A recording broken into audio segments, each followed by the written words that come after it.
What's up, folks? Nick Battle, aka NinosCorner, man. First off, if you like this content that is coming your way, hit that subscribe button. It means a ton and it means a lot. And if you listen to this on a streaming podcast platform, like, comment, subscribe, and share. It helps me grow the podcast a lot. But, folks, we're going to talk today about Texas recruiting.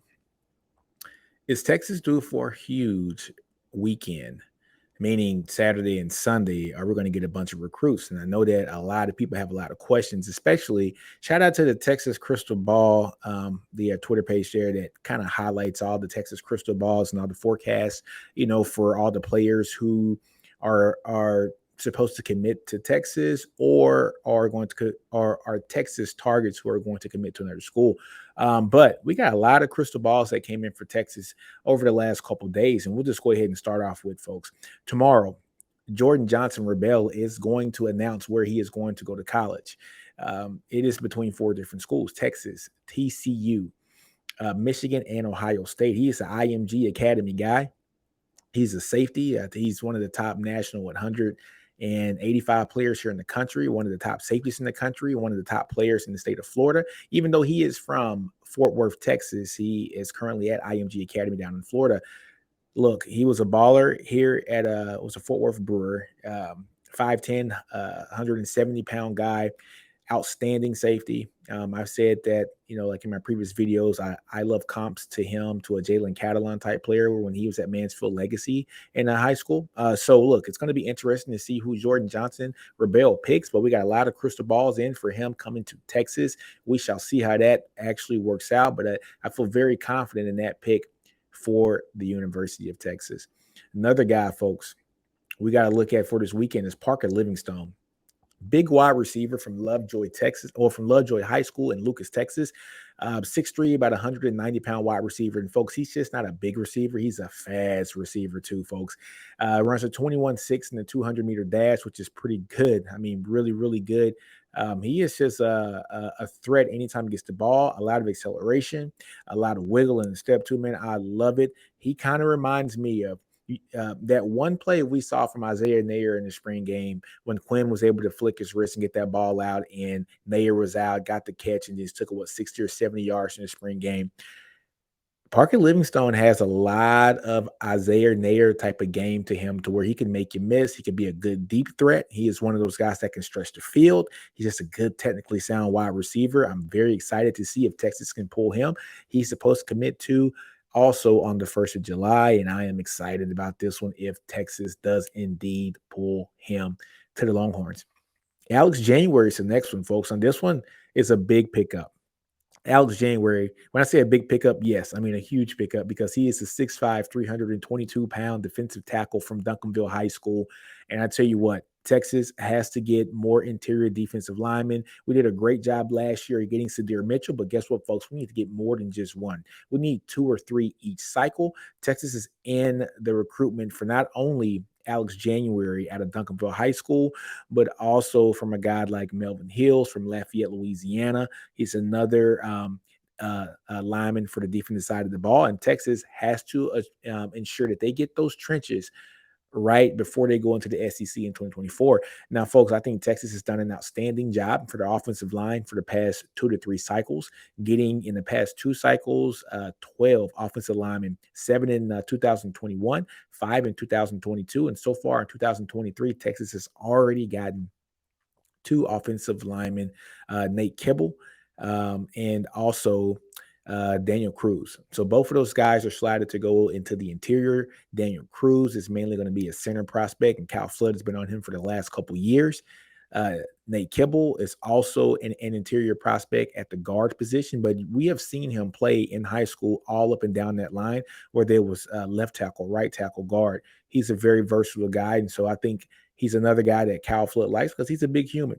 He's about 285 to 295 pounds right now as a junior, and Cruz is about 295 pounds now, but he's strong, athletic guy, and a very smart center. So those two are already in the fold. But what Texas is doing now, trying to get some defensive line recruits, if they can get a guy like Alex January, who is a Texas legacy, his dad played ball here at Texas, it'd be outstanding, just for the simple fact that the cohesion of this recruiting class is looking like it's stacking up pretty well. To already have 2 offensive linemen intact, which means that Texas is getting those trenches secured. here for the offensive side of the ball. And now to try to go out and get that defensive line intact, if they can start with a guy like Alex January at 6'5", 320 to 330 pounds, that's a great start. You pair him with a guy like Sadir Mitchell from last year, and nothing but great things can come because you got those big bodies in the middle, man. I'm telling you, it's going to be outstanding. Also, we got a crystal ball in yesterday from one of the biggest crystal ball givers that you can have, and that is Fong. And Fong gave us a crystal ball for Ryan Wingo, man. Ryan Wingo is one of the top wide receivers in the country, folks. Anybody that knows who Ryan Wingo is, he's one of those ballers, folks. He is a baller. Like I said, he's a big wide receiver too. I mean, a huge wide receiver. If we take a look at Ryan Wingo, I think he's what 6'2" or 6'3", and he's no kidding, a 205 to 215 kind of guy. He's just a massive player. He's coming from the St. Louis area, if I'm not mistaken, but a wide receiver who ran a sub 11 second 100-meter dash. Like I said, he's around 6'2", around 205 pounds or so, class of 2024 as well. And he is from St. Louis, Missouri, and the kid holds offers from everywhere, folks.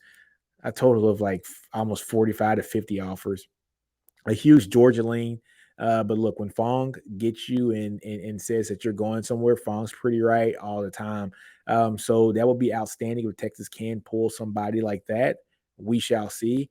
Yeah, but Ryan Wingo is a big fish, man. And if we can get a guy like Ryan Wingo and pair that with a potential Livingstone, and then already having somebody on campus like a Freddie the Boy who already committed, to have him on campus next year as well. I'm talking about that's a hell of a wide receiver room. But that's going to be very interesting to see how that goes. Now, I know everybody wants to know the biggest of big fish here, in the state of Texas is going to be Colin Simmons. Where is Colin Simmons going? We have no idea, folks.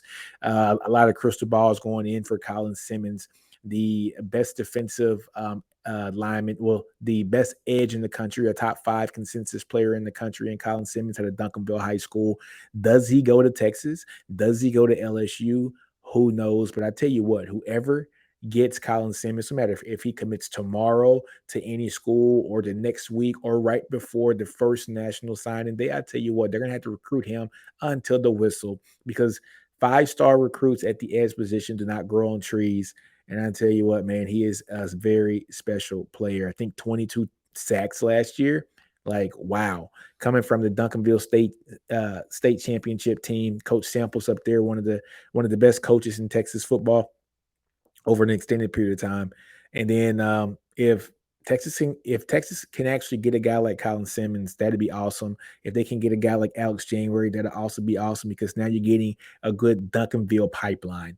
A great Duncanville pipeline, if that were to happen, a great interior prospect and a great edge prospect from that defense. And I'm telling you, man, Duncanville has some talent coming out in the next couple of years. But folks, let me know in the comments what you think. Does Texas have a shot at getting a guy like Alex January? Does Texas have a shot getting a wide receiver, Parker Livingstone, a safety in Jordan Johnson-Rebel, a wide receiver in Wingo, maybe Colin Simmons? We shall see, folks. But leave me a comment. Let me know your thoughts. But on that note, folks, man, let's end this podcast like we end them all. Don't be afraid to fill out, grow your environment, understand your brilliance.